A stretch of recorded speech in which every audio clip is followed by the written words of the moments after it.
Tu travailles sans relâche sur ton business en e-commerce depuis plusieurs semaines ou plusieurs mois, mais tu n'arrives pas à dépasser les 10 000 € par mois, alors tu es au bon endroit. Car dans cette vidéo, je vais enfin te dévoiler pourquoi personne n'achète tes produits. Et donc par conséquent, quelles sont les raisons qui font que tu n'arrives pas à avoir la vie que tu désires depuis si longtemps. La réalité, et c'est la bonne nouvelle du jour, tu es pas si loin de tes objectifs. Tout simplement parce qu'un petit changement dans ta routine de travail pourrait littéralement faire exploser tes résultats. Mais avant de te dévoiler ma routine de travail qui m'a permis de faire plus de 5 millions d'euros en e-commerce ces dernières années, découvrons déjà les erreurs qui sont en train de te saboter sans même que tu t'en rendes compte. Pour commencer, il faut bien que tu comprennes que la plupart des débutants testent des produits qui sont nuls. Tout simplement parce que ce sont des produits qui sont vus et revus. Donc c'est normal qu'il n'y ait pas de résultats. Vous n'allez pas réussir à vendre vos produits si vous les présentez à des personnes qui les ont déjà. Et je le vois très souvent avec des débutants avec qui je peux travailler ou même de l'extérieur. Tous les produits qu'ils trouvent sont tout le temps les mêmes. Tout simplement parce qu'ils utilisent les mêmes logiciels, les mêmes stratégies et vont jamais plus loin. Moi, je conseille vraiment d'aller toujours plus loin dans la recherche, de vraiment faire attention à la concurrence avant de tester un produit et d'utiliser des méthodes qui sont très peu utilisées, comme la Facebook Ads Librairie notamment. En réalité, si tu n'arrives pas à vendre, c'est qu'il y a au moins un élément qui est mauvais dans ta façon de travailler. Ça peut même être plusieurs. Ça peut être le produit, le marketing, les publicités, le site. Ou alors ça peut être uniquement lié à ton produit en lui-même. Et 90% du temps, c'est le cas. Mais pour savoir ça, il va falloir analyser les datas. Une fois que vous avez fait votre testing, vous allez devoir analyser un petit peu les résultats, que ce soit les taux de clics pour voir si votre publicité a plus ou moins converti, les ajouts au panier, le taux de conversion. Et c'est plein de petits éléments combinés les uns après les autres qui vont vous donner des hypothèses. Grâce à ces hypothèses, vous allez pouvoir définir si c'est plutôt le produit qui est mauvais, si c'est plutôt les publicités qui sont mauvaises et ainsi de suite. Également, votre publicité est l'élément numéro 1 que les futurs clients vont apercevoir. Donc, c'est comme ça qu'ils vont vous découvrir grâce à vos publicités. Donc, il faut créer un désir, il faut créer une envie afin que la personne soit motivée à acheter en se rendant sur votre site internet. Comprenez bien que chaque humain voit des milliers de publicités par jour. Donc, vous allez devoir vous différencier pour réussir à le convaincre d'acheter chez vous. En gros, vous devez vraiment attirer l'attention. Première chose, est-ce que votre produit est bon? Si vous pensez qu'il est bon, comment vous pouvez estimer que ce produit est bon? Parce que si vous vous basez seulement sur les stats de la concurrence en disant ouais, lui il a fait 10 000 likes, lui il a fait 10 000 commentaires ou je ne sais quoi, c'est pas suffisant. Il faut vraiment réaliser une analyse complète. Déjà, est-ce que le produit répond à un problème ou à un besoin? Est-ce que le produit est tendance? Est-ce que le produit a un effet waouh? Est-ce qu'il y a une demande sur le produit? Est-ce que vous avez une bonne marge dessus? Est-ce que vous pouvez faire une bonne marge grâce à la valeur perçue? Est-ce qu'il y a une bonne valeur perçue? Est-ce que vous avez trouvé un bon marché qui répond bien à votre produit? Est-ce que vous êtes au bon moment pour le tester? Est-ce qu'il est connu ou pas connu? Vous devez impérativement vérifier tous ces éléments-là. Et pour les vérifier, vous allez pouvoir vous aider de plusieurs outils. Vous avez notamment Google Trends pour vérifier les tendances dans n'importe quel marché autour d'un mot-clé. Vous avez Spider Ads pour trouver des produits pépites jamais lancés grâce à la Facebook Ads Librairie. Vous allez aussi pouvoir vous aider de l'intelligence artificielle, notamment avec ChatGPT pour vous aider à définir si la valeur perçue est cohérente, si le marché est intéressant, si c'est un bon moment pour lancer le produit. Vous allez vraiment pouvoir utiliser l'IA dans beaucoup de domaines pour valider votre produit. Donc évidemment, c'est toujours à prendre avec des pincettes tout ce qu'il vous dit, mais c'est quand même une grande aide. Et si vous corrélez ça au travail de recherche que vous avez fait vous de votre côté en analysant la concurrence, en analysant les créatifs, les sites, le marketing, les tendances via Google Trends, etc., vous allez pouvoir regrouper les informations entre l'IA et vous et voir si c'est plus ou moins cohérent. Si c'est plus ou moins cohérent, ça veut dire que probablement que vous avez fait un bon travail et que grâce à votre travail combiné à celui de l'intelligence artificielle, vous allez pouvoir prendre une décision à savoir s'il faut tester le produit oui ou non, dans quel marché, avec quel angle marketing et à quel prix. Et comme je l'ai dit au début de la vidéo, vous allez toujours devoir être innovant et être plus intelligent que la masse. Vous allez devoir voir beaucoup plus loin parce que la plupart du temps, les débutants prennent un premier produit qu'ils trouvent, ils le testent, ils font pas de recherche concurrentielle, pas d'analyse concurrentielle, pas de calcul des coûts, ils ne prennent même pas le temps de savoir s'il y a une demande sur leur produit. Et donc ça revient à vraiment jouer au loto. En fait, on teste le produit vraiment sans savoir ce qui va se passer derrière parce que c'est pas parce qu'un produit a eu des résultats chez une personne X qui va avoir des résultats chez vous. Il y a vraiment beaucoup de facteurs qui rentrent en compte et donc la probabilité elle est quand même très faible. Donc si vous voulez maximiser vos réussites et avoir un maximum de ventes sur vos testings, vous devez vraiment faire ce travail-là. C'est un travail qui prend du temps mais qui a le mérite de vous faire gagner à la fois beaucoup d'expérience, à la fois beaucoup d'argent sur le long terme et en même temps de vous faire éviter de perdre de l'argent trop facilement en faisant des testings à échec. Également, le produit en lui-même ne se suffit pas. Vous allez devoir mettre en place un très bon marketing, une très bonne offre, un très bon site et des très bonnes publicités. Mais en réalité, trouver un bon bon produit n'est pas si difficile. Donc, je vais vous expliquer comment je m'y prends pour trouver des produits qui me permettent de faire des millions chaque année. Numéro 1, je sélectionne des produits qui correspondent à tous ces critères. Répond à un problème ou à un besoin, produit tendance et wow factors. Donc, le produit sera plus facile à vendre vu qu'il répond à un problème ou à un besoin. Il a une tendance, donc je vais pouvoir l'utiliser. Je sais que du coup, il va y avoir une demande qui sera forte sur le produit en ce moment même. Et en plus de ça, quand on le voit, il a un effet wow, donc il attire déjà l'attention et il donne déjà cette émotion. Deuxièmement, je vais vérifier ma marge. Je conseille d'avoir minimum 70 à 80% de marge nette. Donc quand je dis net, c'est on comprend les charges sociales si vous êtes en micro-entreprise, on comprend la TVA si vous êtes en société avec la TVA. C'est vraiment net de net. Ensuite, je vais devoir chercher un marché et pour ça, je vais devoir faire mes recherches. C'est ce que je vous ai expliqué juste avant. Dès lors que c'est fait, je vais sélectionner un marché dans lequel il y a une tendance actuelle et une demande actuelle sur le produit. Également, je vais vérifier qu'il n'y a aucune concurrence sur une période de 6 mois à 1 an. Pour cela, je vais aller sur Facebook Ad Librairie, je vais mettre une période assez longue et je vais taper des mots-clés en rapport avec mon produit. Je vais aussi aller sur Google en utilisant un VPN pour me connecter dans le Google du marché en question. Par exemple, si je veux vendre au Mexique, je vais aller sur Facebook Ad Librairie au Mexique, je vais mettre les mots-clés en rapport avec mon produit en espagnol. Et ensuite, je vais aussi aller sur Google, je vais taper la même chose, les mêmes mots-clés en rapport avec mon produit via un VPN que je vais connecter au Mexique. Et donc, je vais être sur le Google mexicain pour voir les mots-clés. L'idée, c'est pas de trouver mes concurrents présents sur Google,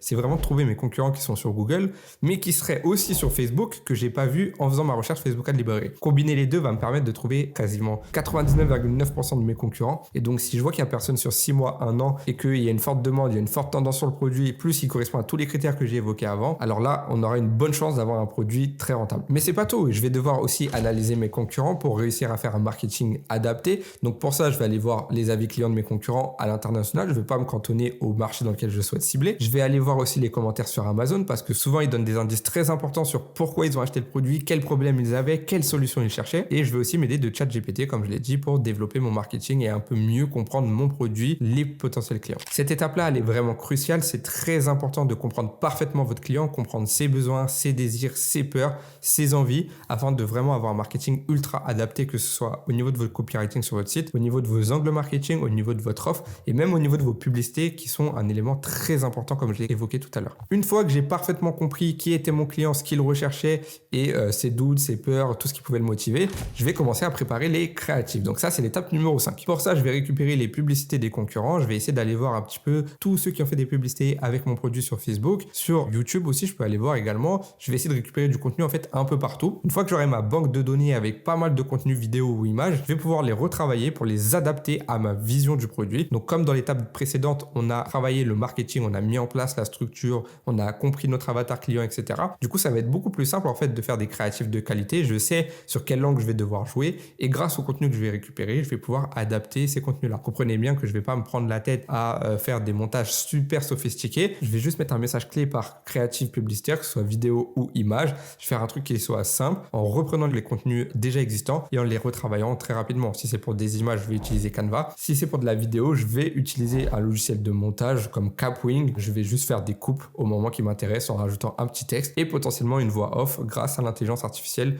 Il y a notamment Eleven Labs qui est pas mal pour faire ça. Ensuite, étape numéro 7, je vais faire un site de qualité. Donc pour ça, moi, je vais vraiment prioriser la page produit. La page d'accueil, je vais faire un truc qui est très basique, très sommaire, qui ne prend pas longtemps à mettre en place. Par contre, la page produit, comme c'est l'endroit où on va rediriger les clients depuis la publicité, il faut vraiment que ce soit optimisé pour inspirer confiance, pour augmenter le taux de conversion, pour augmenter le panier moyen. Donc ça va être très important que ce soit optimisé. Donc il va falloir faire de belles images adaptées à votre avatar client et aussi un bon marketing sur le site, un bon copywriting afin de convertir les clients avec également bien sûr une bonne offre. Donc tout ça, ça va être assez simple à mettre en place puisque c'est quelque chose qu'on a déjà préparé en amont en comprenant mieux notre avatar client, en analysant les offres des concurrents, en ayant calculé notre marge à l'avance.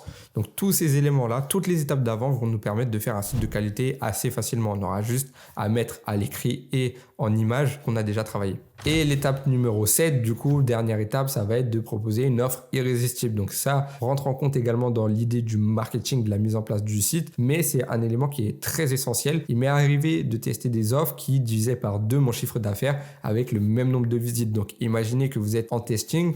Si vous testez une offre qui n'est pas intéressante, vous pourriez littéralement faire une vente en dépensant 100 € et donc en étant absolument pas rentable, alors que peut-être qu'avec une autre offre différente, plus adaptée et qui donnerait potentiellement plus envie, vous pourriez littéralement faire 5 ou 6 ventes et donc être ultra rentable. Donc vraiment une offre a le potentiel de tout changer sur vos résultats. C'est pourquoi je l'ai vraiment isolé du marketing en lui-même et donc il va falloir créer une offre irrésistible. Généralement, moi, j'aime aller toujours plus loin. C'est comme je l'ai expliqué depuis tout à l'heure dans cette vidéo-là. J'aime pas faire une offre classique, moins 50%, livraison gratuite ou autre, parce que je trouve que c'est trop générique et les gens ont trop l'habitude de ça, donc ça donne même plus spécialement envie. Moi, j'aime aller plus loin. Donc, par exemple, j'aime faire des offres sur les quantités. Vous en achetez 2, le 3e est offert. J'aime offrir des cadeaux. Vous en achetez 2, le 3e est offert. Et en plus, on vous offre un e-book en rapport avec le produit. Comme ça, on crée vraiment l'envie d'aller en acheter plus. Donc, moi, ça me permet d'augmenter mon panier moyen et ça crée un sorte de désir sur cette offre-là au niveau des clients. Ça va généralement les pousser à prendre 3 produits au lieu d'un seul. Vous pouvez aussi faire des offres qui sont vraiment extraordinaires, par exemple en mettant une livraison payante, sauf si la personne prend le pack de 3. En plus, elle a un cadeau gratuit. Si par exemple votre produit permet de perdre du poids, vous pourriez proposer en plus gratuitement un e-book avec un programme alimentaire sur 30 jours qui permettrait d'aider à l'atteinte de l'objectif. Si vous vendez un produit pour la pratique sportive, pour le sport, vous pourriez offrir en plus un coaching privé de 30 jours à la personne qui a acheté votre produit. Vous pourriez soit mettre un coach dédié pour aider la personne, et là c'est vraiment ultra puissant si vous faites un truc comme ça, mais en testing dropshipping c'est pas ce qu'il y a de mieux. Vous pourriez potentiellement faire un e-book avec, je sais pas, des dizaines d'exercices de sport adaptés à votre produit afin que la personne ait à la fois un programme de sport en plus du produit en lui-même. Bref, il y a vraiment énormément d'idées. Vous pouvez faire des offres d'abonnement, il y a beaucoup de choses. Vraiment sortez du lot, essayez d'aller toujours plus loin dans votre réflexion, comprenez votre produit et grâce à la compréhension de votre produit et la compréhension de votre avatar client, vous allez réussir à faire des offres qui sont ultra pertinentes. Mais comme je l'ai dit, allez plus loin, ne restez pas sur le moins 50% ou moins 30% ou livraison offerte, c'est trop classique et c'est vraiment pas intéressant. Donc si vous faites ces 7 étapes-là et que vous utilisez n'importe quelle stratégie de testing Facebook Ads, croyez-moi que vous allez être rentable. Produits en e-commerce, ABO, CBO, 1 ad set, 2 ad set, 10 ad set, 10 euros, 50 euros, 1 ad set, 2 ad set, 10 ad set, 5 euros, 10 euros, 50 euros. Ça change rien du tout. Le tout, c'est d'avoir vraiment une stratégie qui est simple. Moi, en général, je recommande de tester avec une campagne en ABO, 2 ad set à 25 euros, un broad, un intérêt et vous lancez vos créas à l'intérieur, 2 ou 3 créatives et ce sera déjà très bien pour faire votre testing. C'est classique, mais ça fait vraiment l'affaire. Maintenant, il se peut que même en appliquant cette méthode-là, tu sois confronté à de nouveaux problèmes. Peut-être que tu auras du mal à paramétrer tes publicités, peut-être que tu auras du mal à trouver ces produits qui vont te permettre d'avoir des très bonnes marges, ou peut-être que tu vas avoir du mal à analyser ta concurrence. Et ça, c'est sans compter la solitude que tu pourrais avoir et qui pourrait se retourner contre toi à la longue. Parce qu'en fait, quand tu es seul, tu manques vraiment de motivation, t'as pas vraiment les retours également qui vont te pousser à aller chercher des meilleurs résultats ou en tout cas à t'améliorer dans ton travail. T'es un peu livré à toi-même et c'est très difficile. C'est donc pour s'éviter tous ces problèmes-là que j'ai créé mon canal Telegram gratuit dans lequel tu auras accès à des coachings gratuits, à mon analyse des tendances actuelles pour t'aider à chiffrer, à l'envers du décor de mes marques qui font plusieurs millions par an, donc ça va vraiment t'aider et t'inspirer pour réussir à faire les mêmes résultats. Je peux aussi partager des produits gagnants, des conseils, des astuces et des stratégies exclusives. On est déjà à plus de 5000 membres au moment où je fais cette vidéo, alors rejoins-nous en cliquant sur le premier lien dans la description. J'espère que cette vidéo elle vous a plu. Si c'est le cas, n'hésitez pas à me le dire dans les commentaires, à vous abonner et à mettre un petit like et on se retrouve bientôt pour une prochaine vidéo. Salut à tous.